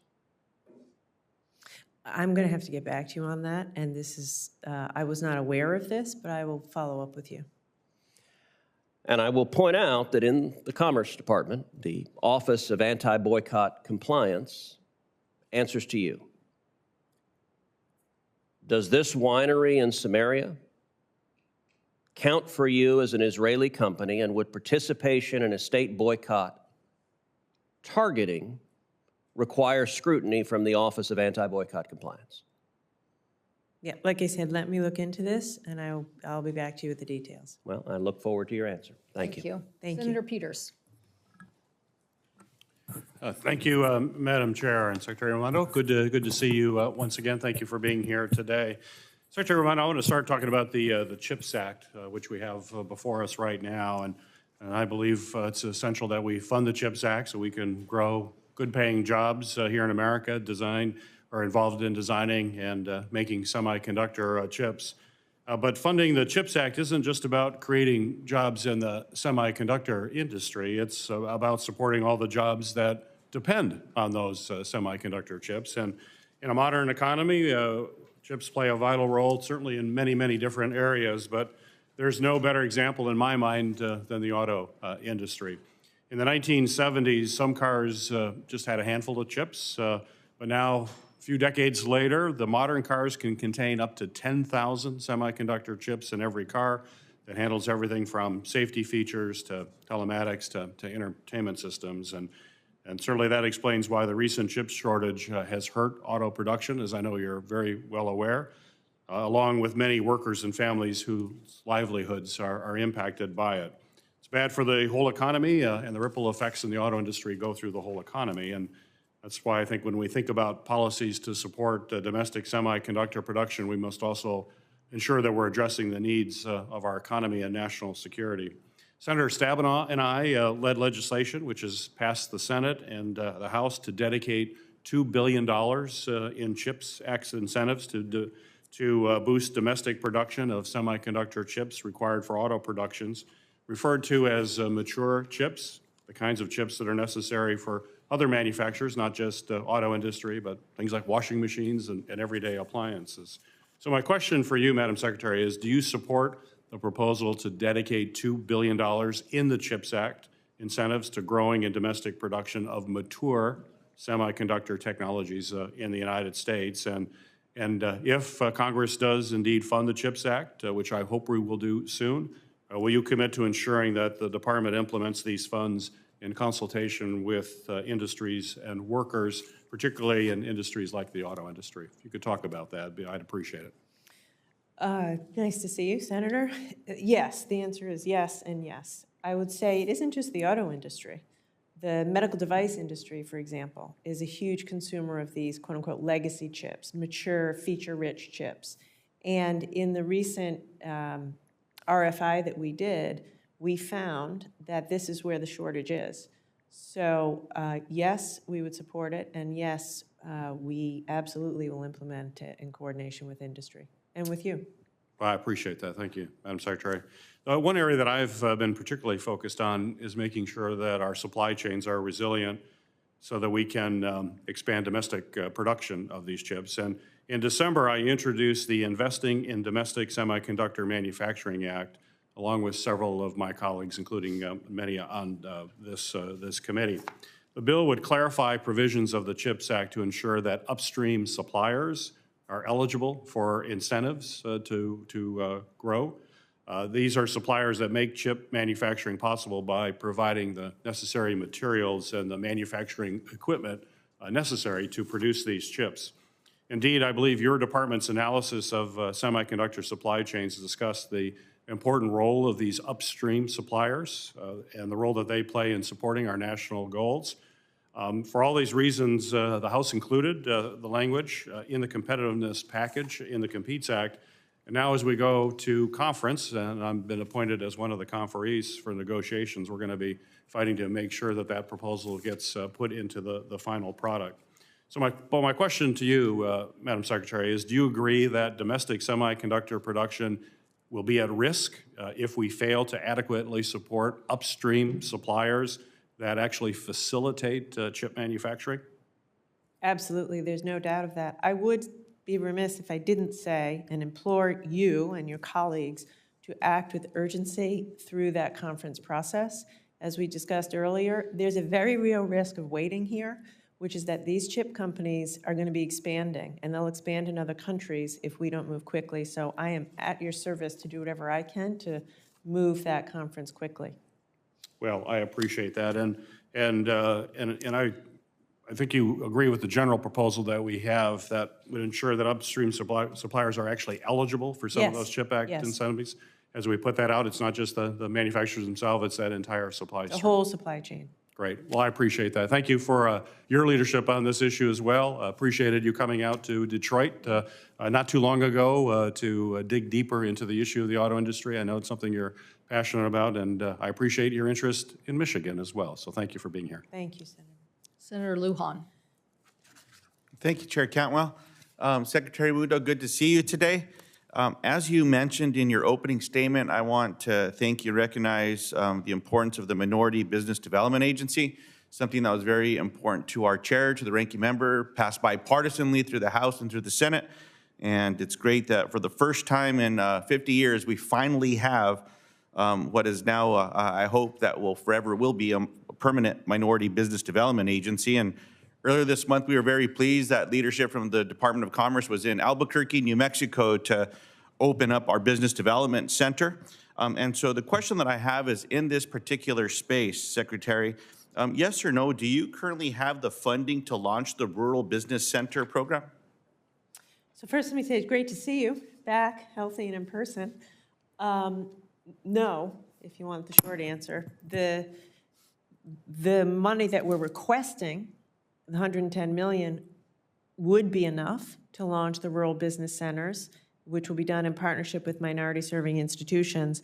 But currently, the FY22 appropriations only gave us half of that and directed us to use the money to expand our existing business centers. So we're going to be, with that money, adding 6 new business centers, but we don't now have the money to do rural, which is why we're asking for it in this appropriation.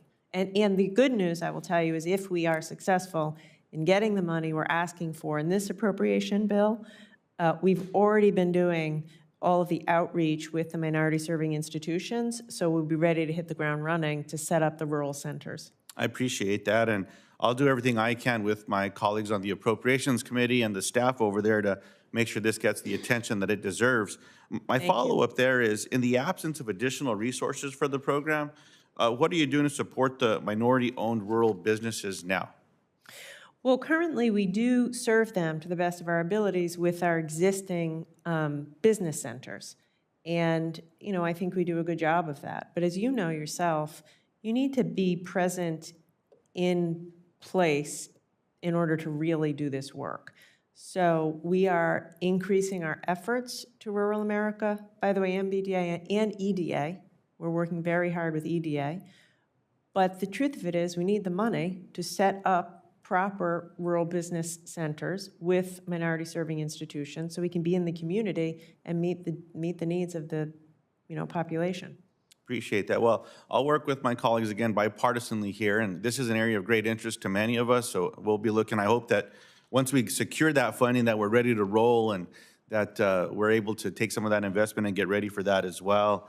Madam Secretary, one area that I've talked to you quite a bit is just with connectivity, and following sort with many of my colleagues that have asked that question today.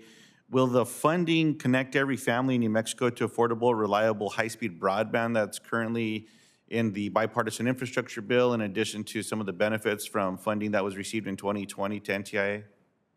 Yes, that is certainly the plan. The president has been crystal clear with me that anything less than that will be unsatisfactory. We want to get to everyone and, importantly, make sure that it's affordable. And I'm very serious about that because, again, I come from a state where everyone has access to broadband, but if it's $70, $80, $90 a month, it's not, you might as well not have it. You can't afford it. So yes is the answer. We're going to work in the community to make sure there's ubiquity and affordability. Well, I very much appreciate that this is the plan. The word that I've been given is that if there's not enough funding here, that money will be found to connect our state. And I'll be working with everyone to ensure that we're able to hit that goal. I very much support the plan, but I want to see it done across the country, and especially in hard-to-connect states. In another area, the programs that we've been able to work forward or move forward included funding for 91 full-time jobs to support the broadband program, which Senator Tester talked about. How many of those will be on the grounds in our states to ensure the program works in communities it's intended to serve? Yeah, the majority will not be in DC.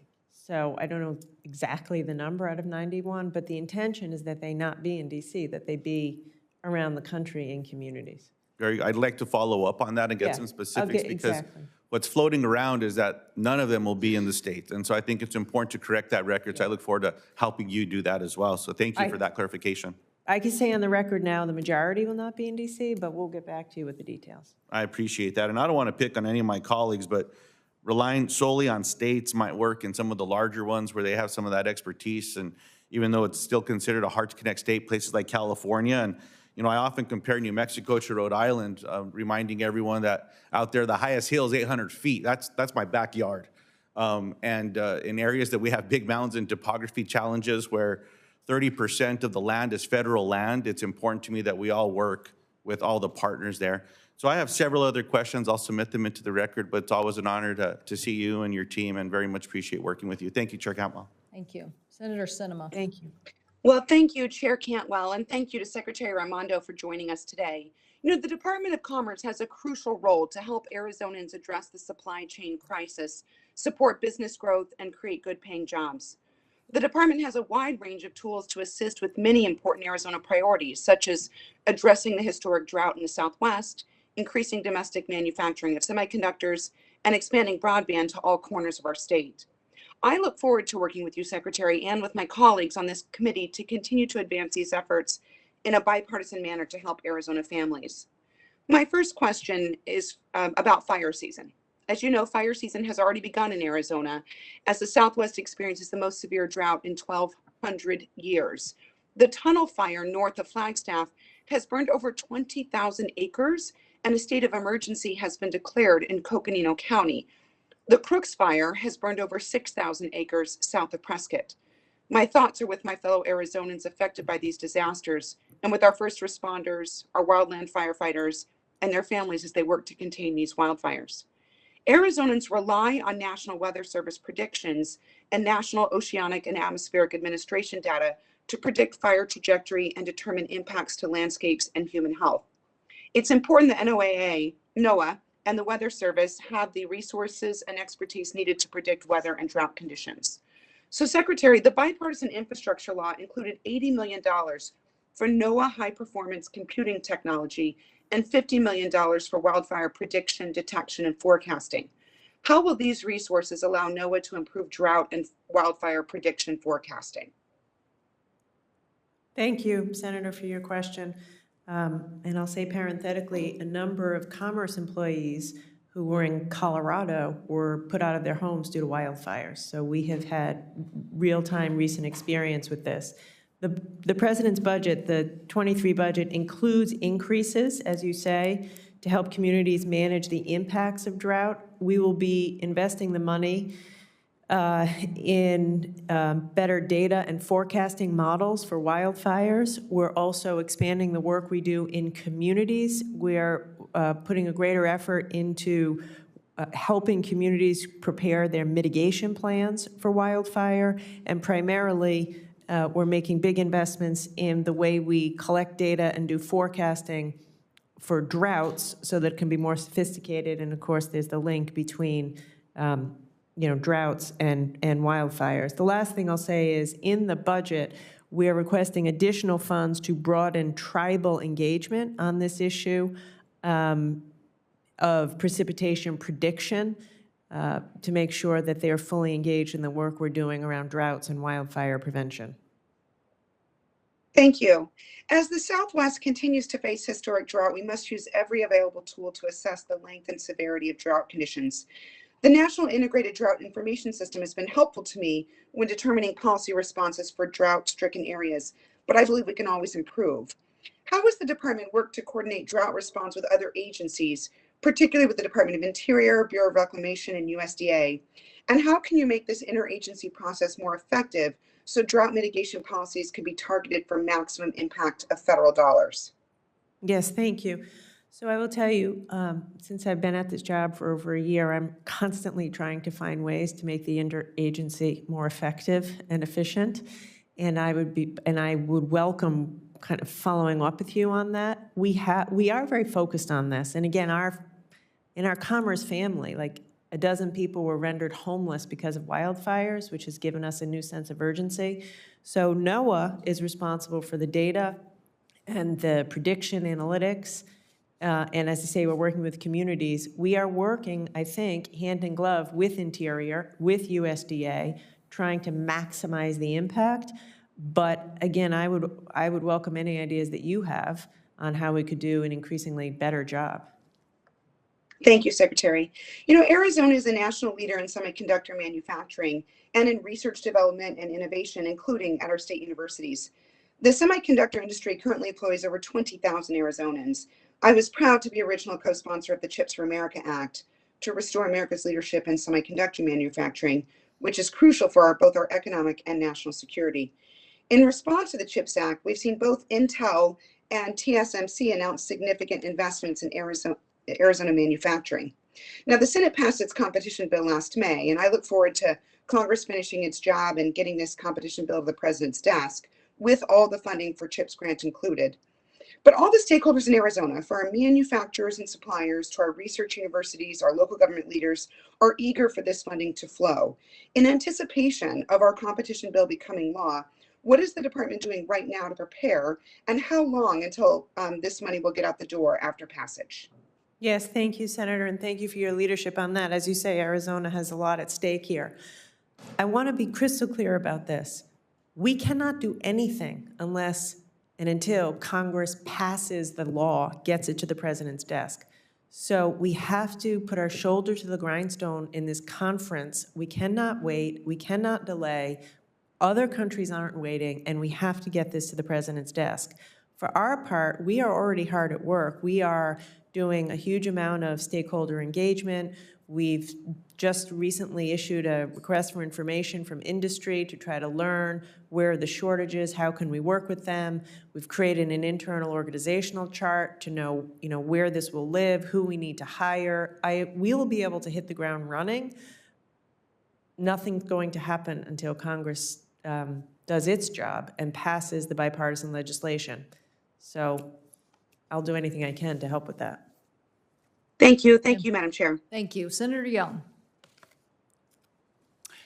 Good to see you, Secretary Raimondo. Hello. Thanks so much for your leadership.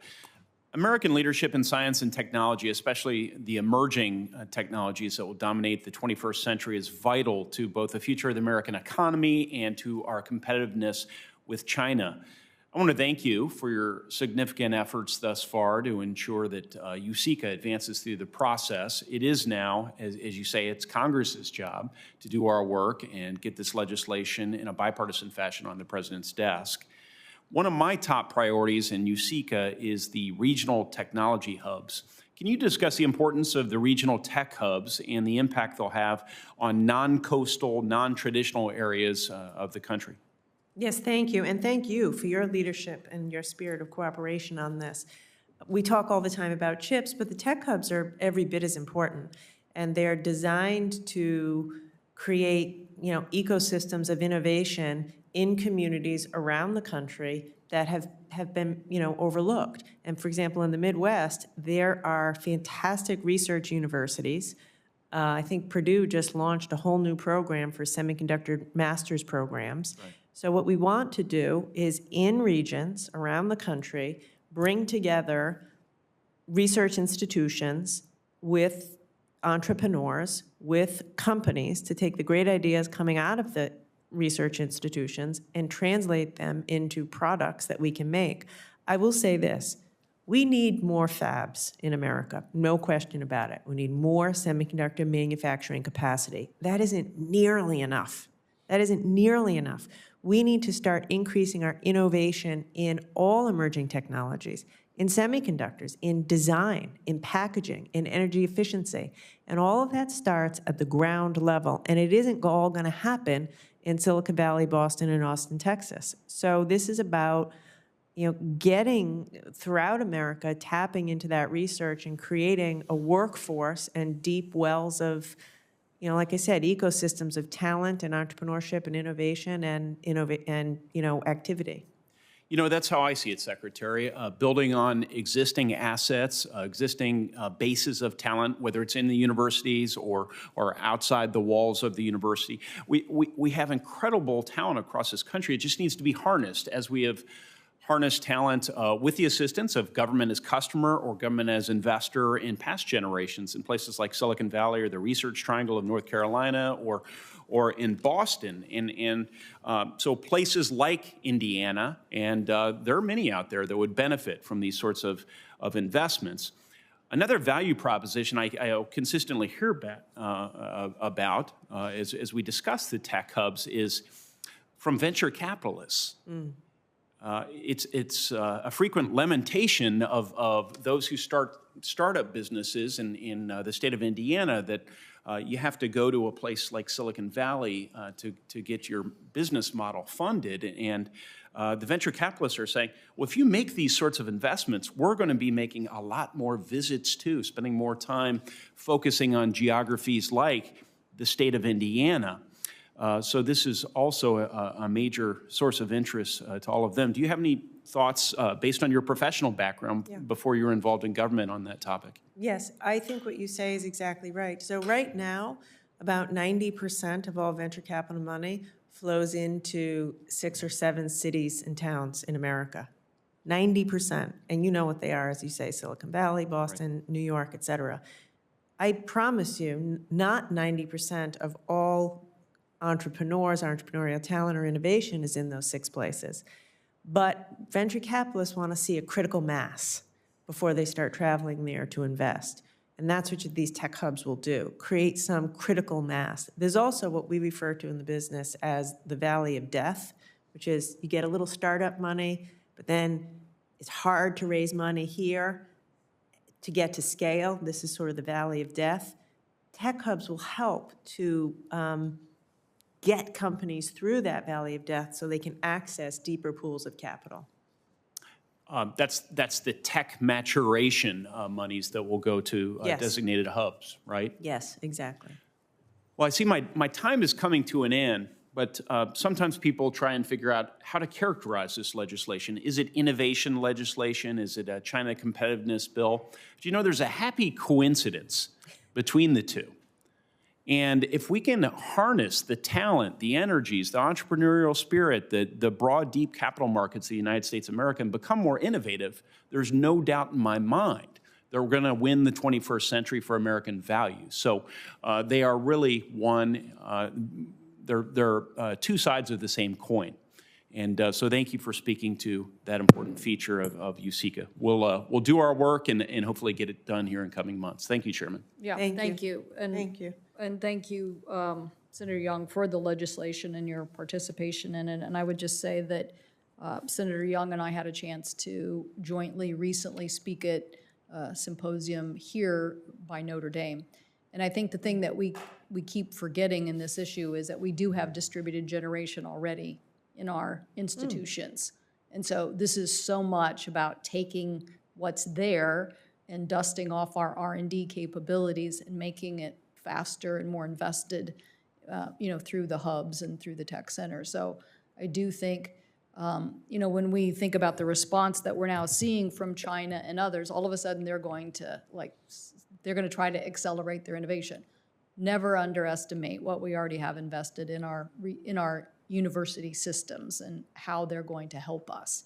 And that is, part of the network that we don't spend enough time talking about. I bet if we get to conference, we're going to spend a lot of time talking about it, that and EPSCoR and everything else and but this distributed network that's represented by these institutions really is a very, very powerful American tool. Yeah, so I couldn't agree more.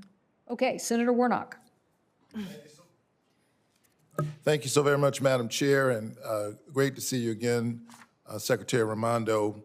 Everywhere I go in Georgia, I'm hearing from families who are struggling because of shortages and breakdowns in our supply chains. I recently visited Thune, Georgia, a town that is suffering a year later from the devastation of a tornado. Families there have been struggling to rebuild their lives, and as they try to get their lives going again, one of the biggest problems that they have is windows. Folks simply can't get windows delivered quickly enough so that they can get back in their homes a year after the tornado. This year, the Department of Commerce has requested over $15 million to analyze global supply chains. And I think it's important to collect this data. But we're now years into this crisis, and Georgia families need more than data, obviously. They need help. Secretary Raimondo, what is the value of having this new information, and how will it inform your specific actions to address supply chain issues? Yeah, thank you, Senator. And those are heartbreaking stories, and we hear them all over the country. I don't think anyone predicted how much havoc COVID could wreak on our supply chains. And if we've learned one thing these past couple of years, it's that the federal government is woefully under-researched and under-focused on supply chains and shoring up our resiliency. So what we are doing And I'll follow up with you specifically on the windows to see what we can do. Because by the way, what I've learned is you have to go deep into each sector. And so I'll follow up to help you with that. That'll be great. But in any event, what we need to do is have a continuous, constant monitoring and mapping of these supply chains. We need to provide financing. We've lost 25% of our small and medium-sized manufacturers in the past 25 years. Our small and medium-sized manufacturing industrial base has been decimated. Germany, Japan, other countries, they invest. They make small loans available to small manufacturers so they can provide these goods to our people. So that's what the Department of Commerce ought to be doing, and that's why we're requesting this money. Not so that we can just fight the fires associated with supply chain disruptions from Russia or COVID, but so that we can prevent these disasters in the future. Right. And if Congress appropriates this funding, what supply chain improvements will Georgia families see when they're at the grocery store or the hardware store buying school supplies? When will they actually start seeing these changes? Look, I hope that people are starting to feel it a little bit every week, every month, every year. We are working, as I said earlier, I currently have 40 work streams going on supply chains. This stuff, I wish I could flip a switch. You can't. But congestion at the ports is down. Better pricing in lumber. We're seeing it. We're just going to have to stay at it with a vigilance and sense of urgency every day, product by product. And beyond the budget process, we also have an opportunity to strengthen supply chains through the bipartisan competition bill. I look forward to that work happening here in the Senate. I'm a proud member of the conference committee representing the concerns of Georgians. I'm glad that we agree that one of the top priorities should be to shore up the semiconductor supply chain through funding incentives to bring chips manufacturing to the United States. It's been almost a year since we considered this funding in this committee. Will you be ready to distribute the funding as soon as it's available? Yes, absolutely. I mean, obviously, we have to go through the process and the statutory requirements, but we are already laying the groundwork. I would suggest, Senator, that the single most important thing you or any senator can do to ease the inflationary pressures and supply chain problems in your state is to quickly pass USICA, or the Bipartisan Innovation Law. That calls for work on chips, which are in every piece of electronics. It calls for an establishment of a supply chain office. We will never be able to fundamentally solve these problems for your constituents until that law is passed and the federal government is implementing it. I certainly agree there that we need to get this law passed as soon as possible so we can provide real relief to the supply chain crisis, its impact on ordinary folks. And I look forward to fighting to make that happen as soon as possible. Thank you so much. Thank you. Nice to see you.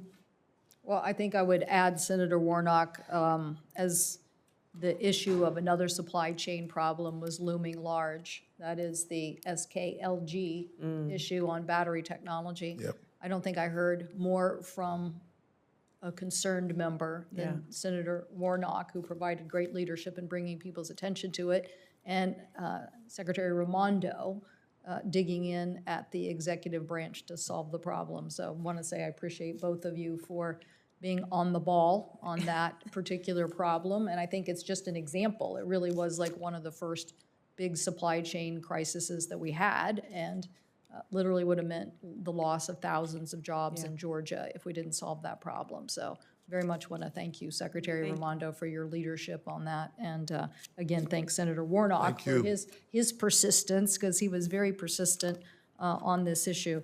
Well, I think that's has the first round, unless there's a member that I'm not seeing online or are swiftly on their way. I would just like to ask a second round follow-up question on the Office of Space Commerce. Is there an update on that? Is there something you can tell us? I know my colleague Senator Wicker has left, but is there something you can tell us about that particular post and position? Yes, I appreciate that. So I know this is a priority of yours and the ranking member.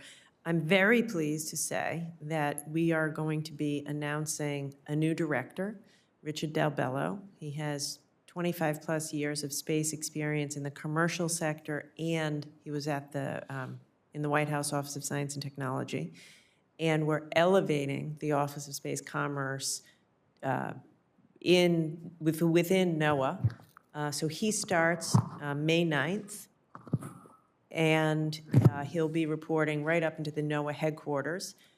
And we are, of course, in the budget requesting money primarily for the new cloud-based monitoring system, so we can do a much better job of monitoring space traffic. So I think that, like, at long last, we are, I don't know, organizing, prioritizing space commerce and putting leadership in that we need, and I'm very much asking Congress for support on the funding that the President requests. Well, thank you. That certainly is good news, and I think Senator Wicker will be pleased with that as well, and look forward to whatever we have to do to support that effort. I would just say, you know, with thousands of jobs already in the Pacific Northwest on this and a new frontier, I think lots of people are really trying to better understand this particular aspect of our commerce. And obviously, just like every other theme here we've been talking about is competition. And so for the United States to continue to look at this issue and move ahead, we think that that's critically important. Okay, well, I think that does it for this morning. Thank you, Madam Secretary, for being here and for your hard work on many subjects. And as you can see, the breadth and depth of commerce does bring everything from red snapper issues to salmon. To, well, in the fishing area, yes, but supply chain on ships and all sorts of things. So we appreciate your in-depth knowledge and attention to all of those details. Really very, very important for our country, and we appreciate your leadership. The hearing will be open for 2 weeks, and anybody who wants to submit questions, please do so by Wednesday, May 11th at noon, and Secretary Raimondo will have 2 weeks to respond to those. With that, the hearing is adjourned. Thank you so much.